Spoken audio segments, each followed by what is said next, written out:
Graças a Deus. Amém? Louvado seja o nome do Senhor. Vamos ler a palavra de Deus? Primeiro livro da Bíblia, Gênesis. Primeiro capítulo também e versículo 2. Gênesis 1, 2. Diz assim: a terra, porém, estava sem forma e vazia. Havia trevas sobre a face do abismo, e o Espírito de Deus se movia sobre a face das águas. Querido Jesus, que esta pregação seja para a tua glória, que assim seja. Amém. Pode se assentar, meus irmãos. Glória a Jesus. Muito bem, vamos entender então hoje um pouquinho mais sobre o nosso Consolador, sobre o nosso amado Espírito Santo. Hoje eu quero falar para você sobre como que o Espírito Santo agiu e age no decorrer de toda a história da humanidade e como ele está agindo hoje, na tua vida e na minha vida. Amém? Então veja só, aqui no início diz: a terra, porém, estava sem forma e vazia. Havia trevas sobre a face do abismo, e o Espírito de Deus se movia sobre a face das águas. Nesse versículo aqui, nós observamos que desde o início, na criação, o Espírito Santo está agindo. Sempre ele agiu. Porque como eu falo sempre para vocês, o Espírito Santo também é Deus. Tem gente que acha que Deus é só o Pai. Não, Deus é o Pai, o Filho e o Espírito Santo. Amém? Então não são três deuses, é um Deus, mas em três pessoas. Então sempre eles agiram junto e sempre então o Espírito Santo atuou desde a criação do mundo. Sempre, ele sempre existiu, então não teve princípio. O Espírito Santo também sempre existiu junto com o Pai e junto com o Filho. Então Deus não tem início, ele é eterno. Então não tem um começo, a partir daqui Deus começou a existir. Não, Deus sempre existiu, né? E aqui nós vemos então que quando a terra foi criada, no versículo 1, diz o seguinte, pode pôr no 1, Léo, para nós. No princípio criou Deus os céus e a terra. Aí no versículo 2 que nós lemos, já diz assim: a terra, porém, estava sem forma e vazia. Havia trevas sobre a face do abismo, e o Espírito de Deus pairava por sobre as águas. O que significa isso? Quando Deus criou, então, a terra, ele criou os céus, ele criou o universo, né? E quando diz aqui, ó, que Deus criou os céus e a terra, esses céus aqui está falando de outras galáxias, em outros planetas, está falando do sol, da lua, das estrelas. Então Deus criou a região dos céus e a terra. E tudo que Deus cria é bom.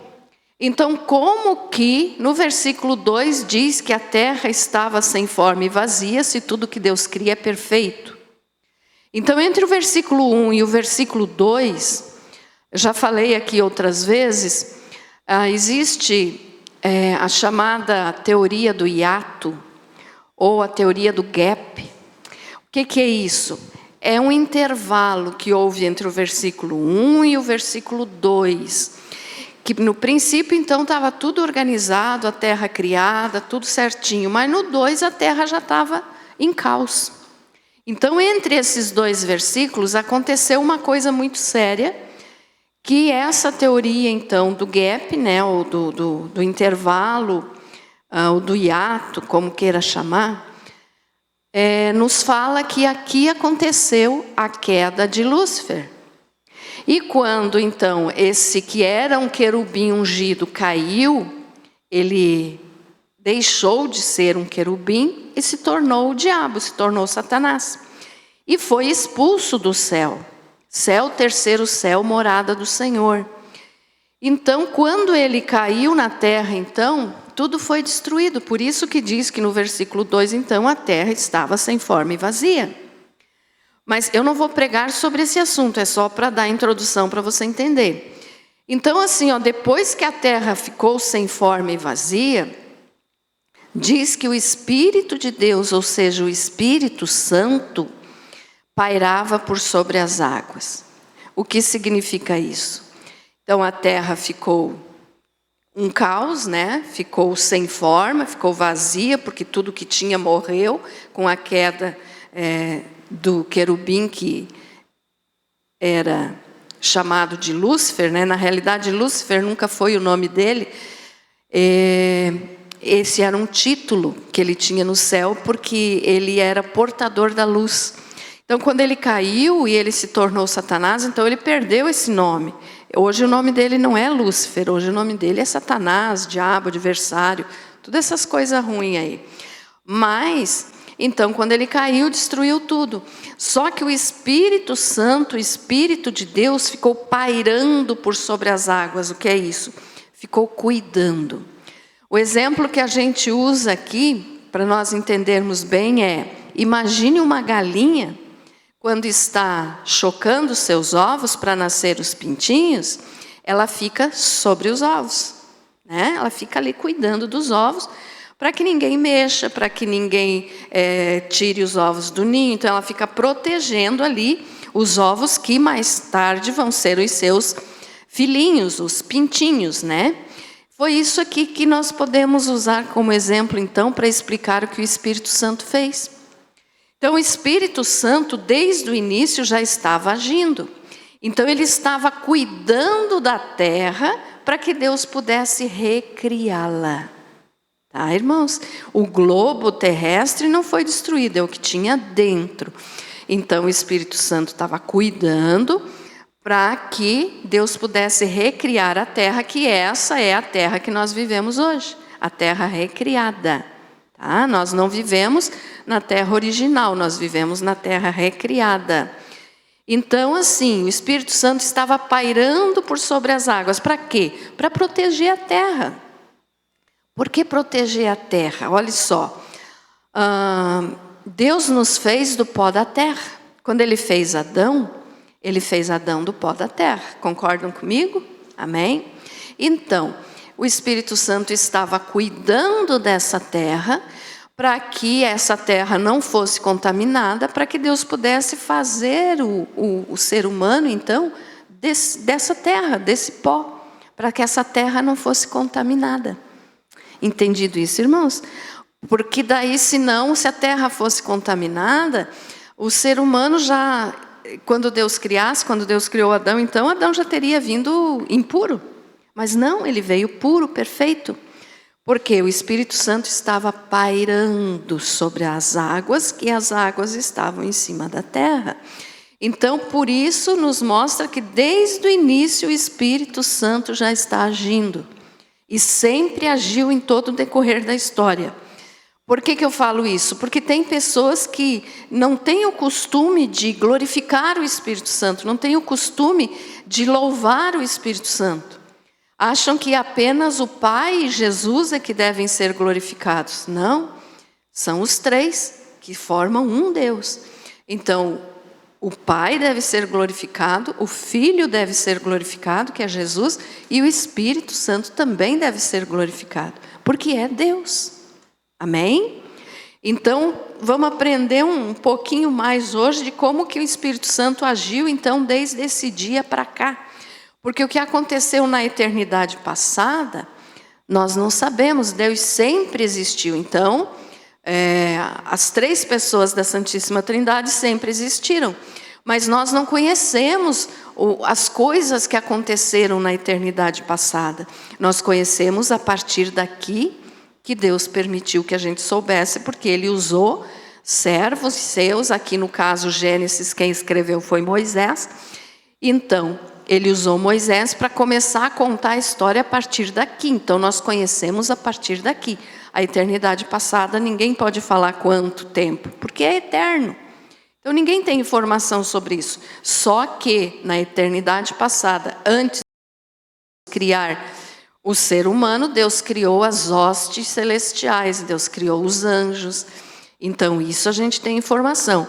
Mas, daqui para frente, então, Deus nos informa o que aconteceu. E aí, então, o Espírito Santo sempre esteve presente. Ele sempre agiu na história.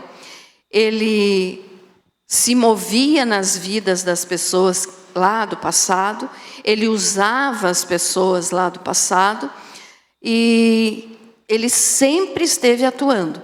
Então vamos entender um pouquinho como o Espírito Santo atuava desde esse dia aqui da criação até Jesus nascer.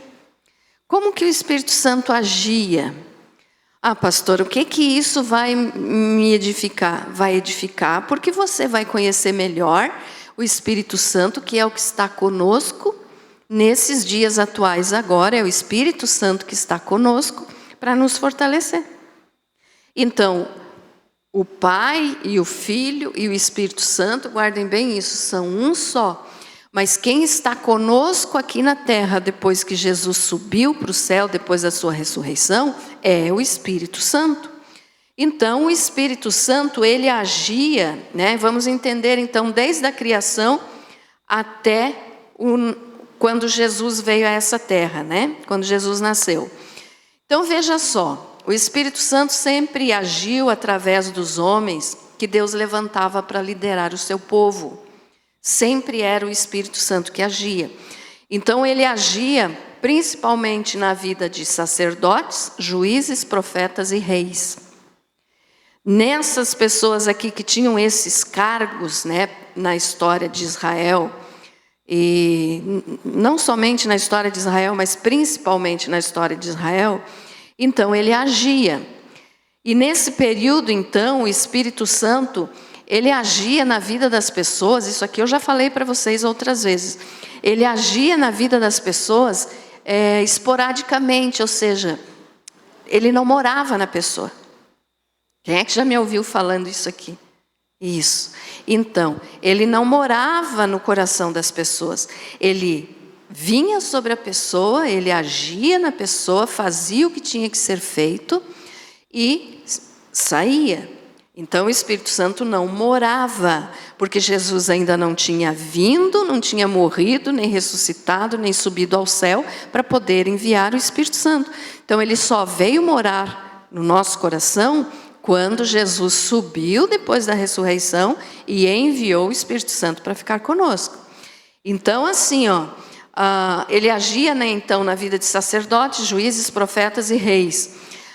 Nós vamos ver alguns casos aqui, mas eu quero que você grave bem isso. Um exemplo bem claro de como o Espírito Santo agia era na vida de Sansão.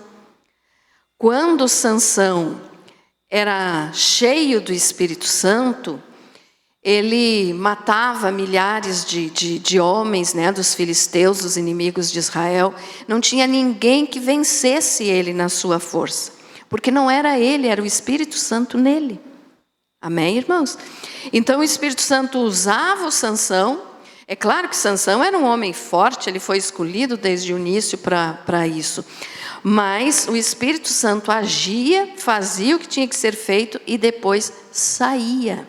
Então ele não ficava na vida de Sansão e nem na vida de nenhum aqui nessa época. Ele apenas usava a pessoa e se retirava. Entendido isso, irmãos? Amém? Então, olha só, ele usava as pessoas e se afastava. Mas vamos ver aqui alguns casos que ele orientava, né, os homens. É claro, digo homens, mulheres. Mas, por exemplo, na vida de José. Coloca aí para nós, Léo. Tem vários versículos para citar, mas eu não vou poder citar todos por causa do tempo, então eu vou escolher alguns. Mas José, vamos olhar. Gênesis 41, versículo 38 e 39.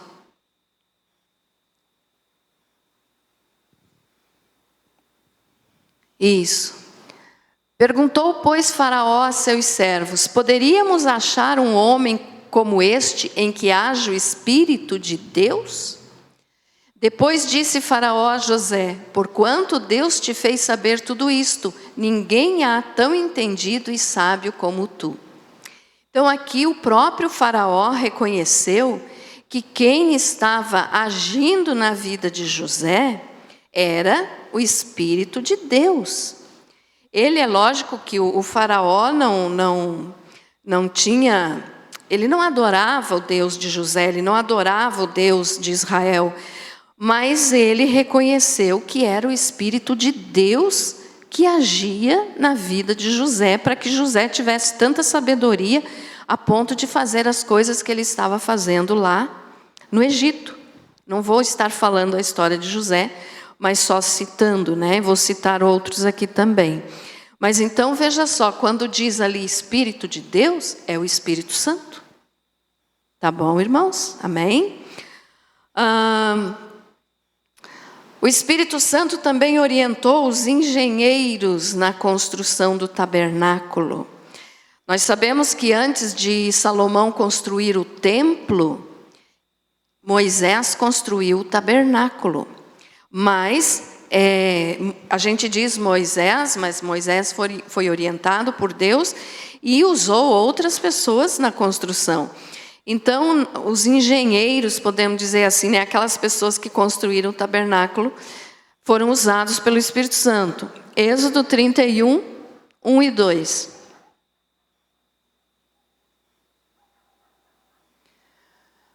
Depois disse o Senhor a Moisés: eis que eu tenho chamado por nome a Bezalel.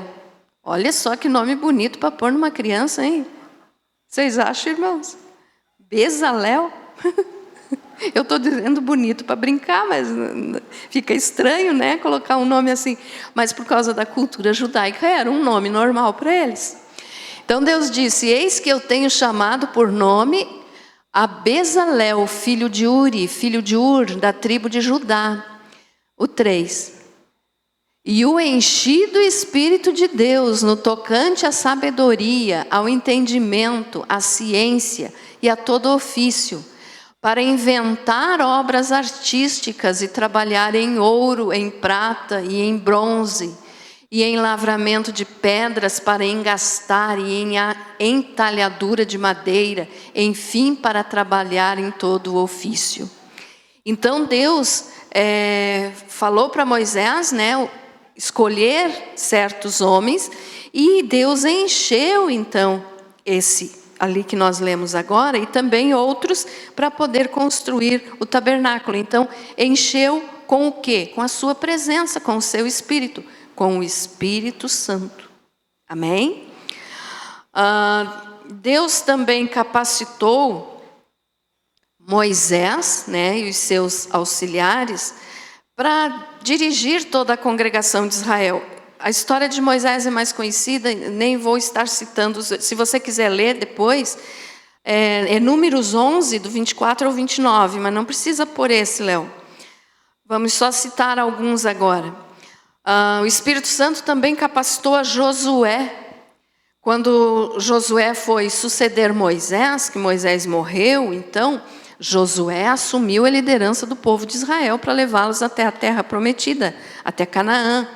Então, quem que estava dirigindo Josué? O Espírito de Deus. Se você ler depois na tua casa, é Números 27, 18 e Deuteronômio 34, 9, que fala que o Espírito de Deus estava capacitando a Josué. Tá? Deus também capacitou com o seu Espírito os juízes de Israel. Já citei um aqui no caso que era Sansão. Sansão era um juiz de Israel Quem eram os juízes? Eram aqueles homens que Deus levantava quando o povo estava sendo perseguido por algum inimigo, e naquela época então ainda não tinha rei em Israel. Então Deus levantava juízes, ou seja, homens de autoridade no meio do povo que Deus capacitava para julgar as causas do povo, vencer guerras contra os inimigos, enfim, era usado por Deus para o que fosse preciso para abençoar o povo de Israel. Então Deus capacitou juízes, né? Um deles foi Sansão. Deus também capacitava os reis de Israel. Os reis de Israel, no caso aqui, Saul e também Davi, eles foram também dirigidos pelo Espírito de Deus, pelo Espírito Santo. Saul depois saiu da presença de Deus, né? Mas ele foi capacitado. Quando ele começou a ser rei, ele era um rei muito abençoado, muito ungido. Mas ele pecou e saiu da presença de Deus. Mas o outro rei que nós podemos citar aqui como exemplo, Davi. Todo mundo conhece a história do rei Davi.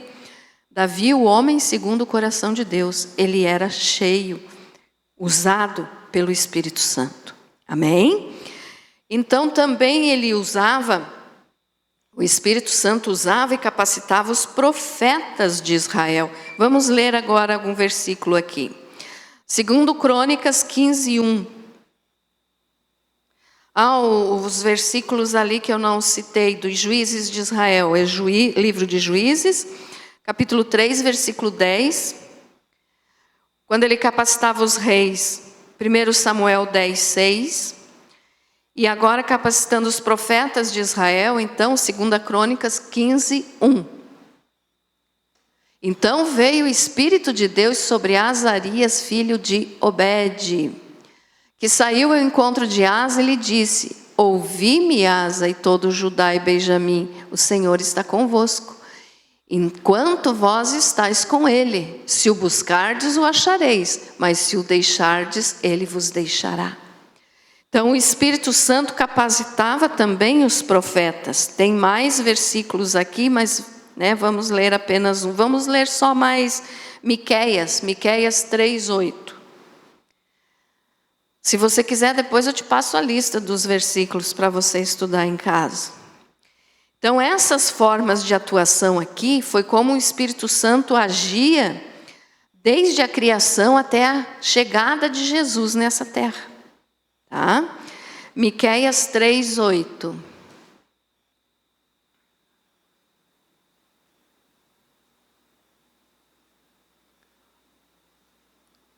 Mais um pouco. Ali, 3:8.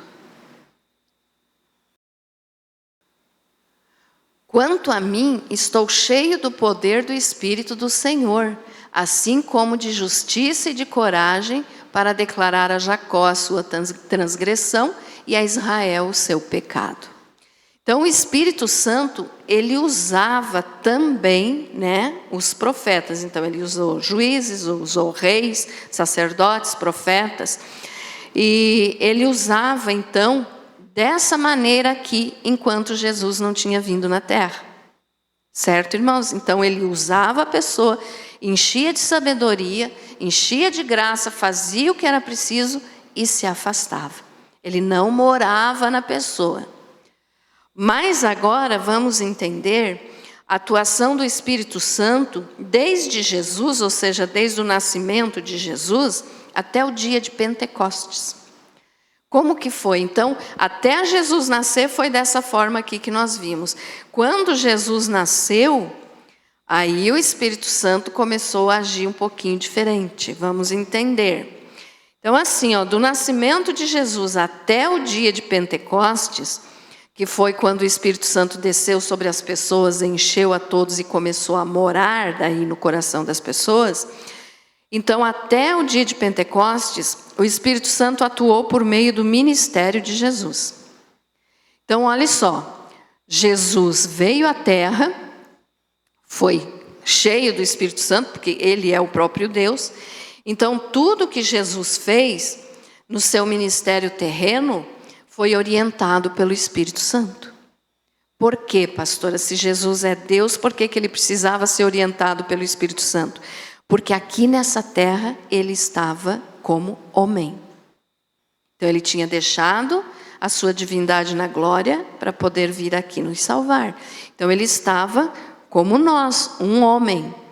Mas sempre o Espírito Santo agiu através de Jesus. Então, através de Jesus, o Espírito Santo agia na vida das pessoas. O próprio nascimento do Senhor Jesus foi pelo Espírito Santo. Vamos ler? Mateus 1,18. Mateus 1,18.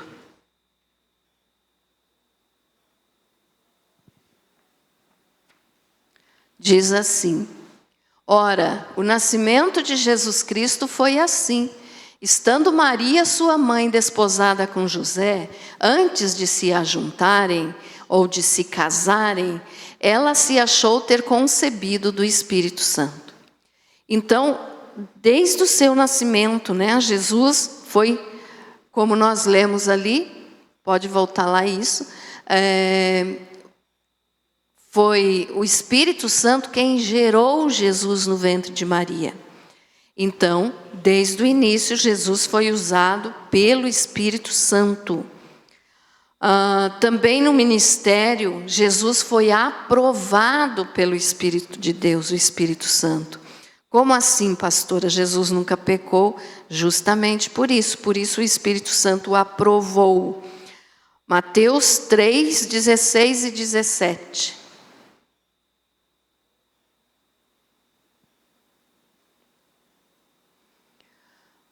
Olha o que diz, 16. Batizado que foi Jesus, saiu logo da água, e eis que se lhe abriram os céus, e viu o Espírito Santo de Deus descendo como uma pomba e vindo sobre ele. E eis que uma voz dos céus dizia: este é o meu filho amado, em quem me comprazo, ou em quem me alegro, né? Então o Espírito Santo, quando o Senhor Jesus se batizou no Rio Jordão com João Batista, ele foi aprovado ali pelo Espírito Santo, porque o Espírito Santo desceu sobre Jesus e o Pai falou lá do céu. Então esse versículo aqui é uma prova da existência da Santíssima Trindade, Pai, Filho e Espírito Santo.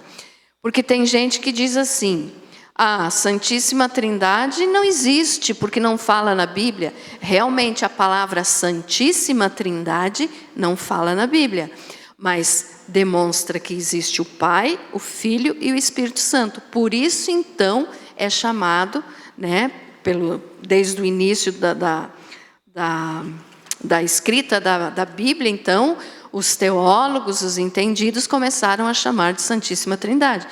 Por causa que os três existem e os três são santos. Então, por isso, Santíssima Trindade. A palavra realmente não existe. Mas para aqueles que dizem que não existe a Santíssima Trindade, esse versículo aqui é um dos que prova que existe. Por quê? Porque as três pessoas estavam ali. Jesus estava na água sendo batizado. O Espírito Santo desceu sobre ele em forma de pomba e o Pai falou do céu. Então os três, o Pai, o Filho e o Espírito Santo, estavam ali presentes naquele ato do batismo de Jesus. Ficou entendido isso, irmãos?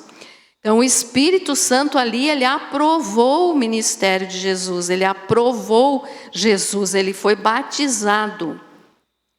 E também para tirar dúvidas, né? Às vezes eu acredito que vocês aqui já sabem, mas de repente tem alguém que ainda tem dúvida, por que a pomba, né? Para ser o símbolo do Espírito Santo, porque a pombinha, irmãos, ela é a única ave que não tem fel, ela não é amarga. E o Espírito Santo não é amargo. Então por isso a pombinha, né? Como símbolo do Espírito Santo. A pomba, ela não tem fel, as outras aves têm, a pombinha não. Então, por isso ela pode ser o símbolo do Espírito Santo, como realmente foi usado por Deus aqui, para nos ensinar. Então, o Espírito Santo de Deus, ele não é amargo. Tudo que você precisa, tudo que você quer, se aproximar dele, buscar ele, você vai ver como ele é doce. O Espírito Santo de Deus é o nosso consolador, é ele quem nos fortalece, é ele quem nos enche de coragem, é ele quem nos enche de paz, é ele que nos enche de alegria. Então ele é doce, ele não é amargo. E por isso então a pombinha como símbolo, né, do Espírito Santo. Amém? Jesus no seu ministério, ele expulsava demônios pelo Espírito Santo, pelo Espírito de Deus. Esse aqui é importante nós ler todos os versículos. Mateus 12, 28. Porque é o ministério de Jesus, né? Então vamos ler.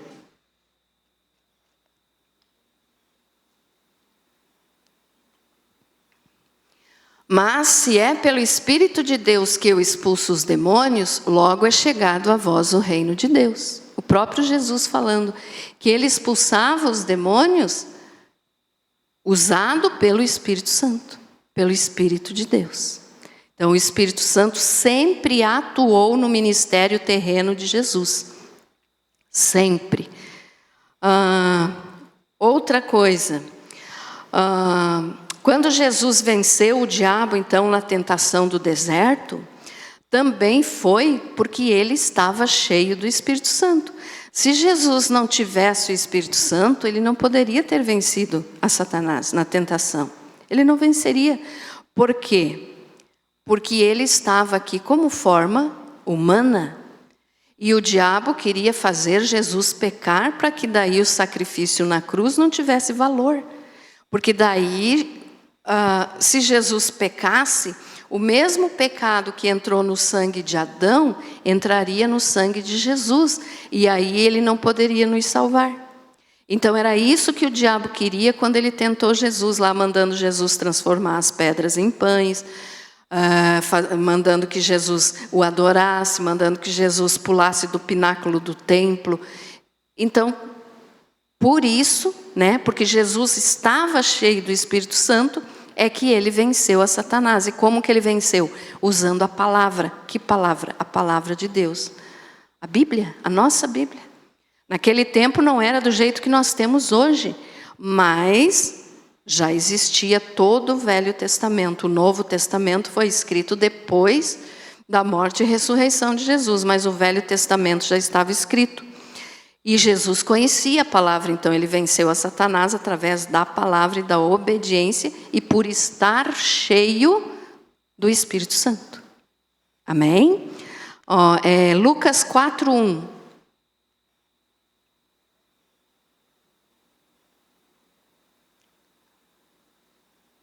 Jesus, pois, cheio do Espírito Santo, voltou do Jordão e era levado pelo Espírito no deserto.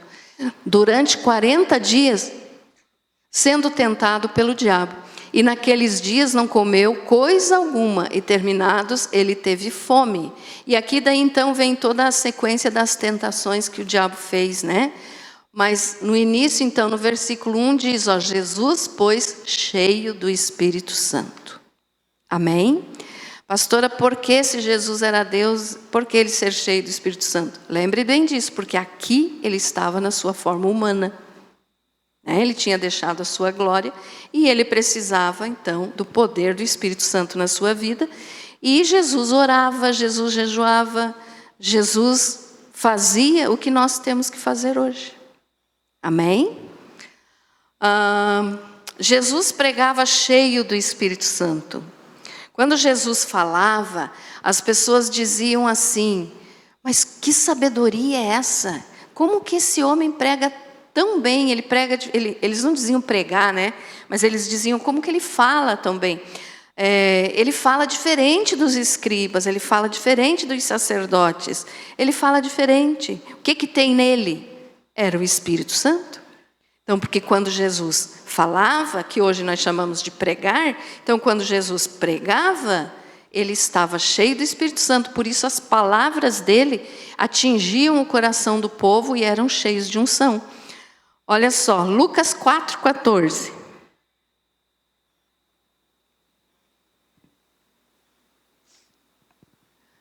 Então voltou Jesus para a Galiléia no poder do Espírito, poder do Espírito, e a sua fama correu por toda a circunvizinhança. Ensinava nas sinagogas deles e por todos era louvado. Então aqui quando diz por todos eram louvado, em outros textos diz que os fariseus diziam, né? Ele não é o filho do carpinteiro? Como que ele pode falar com tanta sabedoria? Porque era o Espírito Santo na vida de Jesus. Se Jesus precisava do Espírito Santo, imagine nós. O que nós somos sem o Espírito Santo? Nós não somos nada. Então, por isso, buscar o Espírito Santo, buscar o poder do Espírito Santo, buscar ao Senhor. Vocês hoje estão aqui. Graças a Deus, vocês frequentam os cultos de busca do Espírito Santo. Mas, às vezes, quando a gente fala na igreja, terça-feira tem culto de busca do Espírito Santo. As pessoas nem dão bola, elas preferem um culto de libertação. Mas não sabem que estão perdendo a maior bênção, porque quem tem o Espírito Santo está liberto. Então, veja só. Mas as pessoas não querem. Então, Jesus estava cheio do Espírito Santo, sim. Aí, em João 14, 16 e 17... Jesus prometeu enviar o Espírito Santo para habitar em nós. Aqui daí já muda a atuação do ministério do Espírito Santo. Vamos ver. João 14, 16 e 17. E eu rogarei ao Pai, e Ele vos dará outro ajudador, para que fique convosco para sempre. A saber, o Espírito da verdade, sempre com letra maiúscula. Quando fala Espírito com letra maiúscula, é o Espírito Santo, tá? O qual o mundo não pode receber, porque não o vê nem o conhece. Mas vós o conheceis, porque Ele habita convosco e estará em vós. Então, olha a promessa. Ele disse que ia para o céu, como Ele foi, Ele ascendeu ao céu. E depois que ele chegasse então no céu, ele subiu para o céu, ele enviaria outro ajudador. Por que Jesus disse outro ajudador? Porque enquanto ele estava aqui, era ele que ajudava os discípulos. Era ele que estava ajudando as pessoas aqui. Quando ele subiu, ele disse, eu não vou deixar vocês órfãos, eu vou enviar o Consolador, eu vou enviar o Espírito Santo, para que vocês não fiquem sozinhos. E foi o que ele fez. E daí então, no 17 diz assim, o mundo não conhece, Mas daí no finalzinho ele diz, mas vós o conheceis, porque ele habita convosco e estará em vós. Então esse estará em vós foi o início, no dia de Pentecostes, então, que nós já vamos falar aqui, que o Espírito Santo desceu para ficar conosco, para ficar com os salvos, para ficar com a igreja. Aí ele mora no nosso coração. Lembram que lá com os reis, sacerdotes, profetas, ele apenas usava e se retirava. Agora ele veio para ficar. Tá? Então, olha só. Agora, então, vamos entender isso. A atuação do Espírito Santo do dia de Pentecostes até o arrebatamento. Nós estamos vivendo nesse período aqui. Porque nós estamos aqui, nós somos a igreja de Jesus, nós somos os salvos, E o arrebatamento ainda não aconteceu. Então, estamos nessa época. Até o momento do arrebatamento, nós vamos ter o Espírito Santo agindo da forma que eu vou mostrar agora para vocês. Então, de Pentecostes até o arrebatamento da igreja, o Espírito Santo habita na igreja. Então, olha só, Jesus morreu, ressuscitou, subiu ao céu e enviou o Espírito Santo. Amém? A partir desse momento, que foi no dia de Pentecostes, que fala em Atos 2, o Espírito Santo começou a ficar com aqueles que servem a Jesus. Então, quando a pessoa aceita o Senhor Jesus como Senhor e Salvador, o Espírito Santo mora na pessoa. Então daí não é que ele só vem, nos visita, faz alguma coisa em nós e sai. Não. Ele veio para nós no momento da nossa conversão e não vai sair de nós até nos entregar para Jesus no arrebatamento. Então ele mora dentro de nós, ele não sai mais. Pastora, mas e se alguém não quiser? Se alguém não quiser mais o Espírito Santo, se a pessoa apostatar da fé, né, que é o abandono da fé, é claro que daí o Espírito Santo não vai mais morar nessa pessoa. Mas a pessoa que obedece ao Senhor, o Espírito Santo não sai. Isso é uma coisa boa para nós, não é verdade? É maravilhoso. Então o Espírito Santo mora em nós. Ele mora, ele não sai mais. Então, até o arrebatamento da igreja, o Espírito Santo habita na igreja, e quando eu falo igreja, não falo aqui da nossa, de parede, não. É na igreja do Senhor espalhado pela terra, ou seja, todos os salvos. O Espírito Santo está com todos os salvos. Então, é a igreja, né, que é o corpo de Cristo, Jesus é a cabeça do corpo e nós somos o corpo. Então, o Espírito Santo habita em nós. E nesse período, então, que nós estamos vivendo, o Espírito Santo habita individualmente em cada crente, em cada salvo. Então, ele habita aqui no meu coração, ele habita no teu coração, ele habita no coração dos salvos lá da China, lá dos Estados Unidos, lá da África, em qualquer lugar do mundo. Mas, pastora, como se ele é uma pessoa, o Espírito Santo, como que ele pode habitar ao mesmo tempo em todos nós? Ele é Deus. Ele é onipresente, né? Então, para Deus não tem dificuldade de estar aqui e estar ao mesmo tempo, sei lá na Rússia. Um exemplo, bem longe, né? Para Deus não tem limites. Então, ele é assim, ele age assim, então ele mora em nós. E aonde tiver um cristão verdadeiro, aonde tiver um salvo, o Espírito Santo está morando no coração daquela pessoa. Quando que ele entra? Quando a pessoa se converte. Então, o que acontece, eu já expliquei aqui para vocês. Nós temos espírito, alma e corpo. No momento da conversão, o nosso espírito é justificado. O que é isso? Nós somos pecadores, mas somos justificados pelo justo que é Jesus, que nunca pecou. Então, ele entrando em nós, o nosso espírito é justificado. Nesse momento, o Espírito Santo passa a morar em nós. Então, o Espírito Santo mora dentro de nós e o nosso espírito é justificado. Então, o que é isso? Mudança de vida, né? O Espírito Santo nos justifica, nos perdoa, Jesus nos perdoa. Então, começa o processo de salvação. E a alma entra no processo de santificação. O que é? É a mudança. Daí, se nós mentíamos, nós não mentimos mais. Se nós roubávamos, nós não roubamos mais. Então, é a mudança de vida, é o processo de santificação. A nossa alma vai estar nesse processo de santificação até nós ser arrebatado ou até o dia que nós morrer. Né? Se nós morrer antes do arrebatamento, a nossa alma até o momento da morte está num processo de santificação, que é o quê? Fugir do pecado. Se nós estivermos vivos no momento do arrebatamento da igreja, a nossa alma, naquele momento ali também acaba o processo de santificação. Por quê? Porque daí nós vamos ser transformados, glorificados. Aí lá no céu nós não vamos mais pecar. Então não precisa mais esse processo, porque nós vamos ser santos para sempre. Entendido isso, irmãos? Então, o Espírito é justificado pelo justo Jesus, porque nós não merecemos, o mérito é todo de Jesus. A alma entra nesse processo e o corpo só vai ser glorificado no momento do arrebatamento.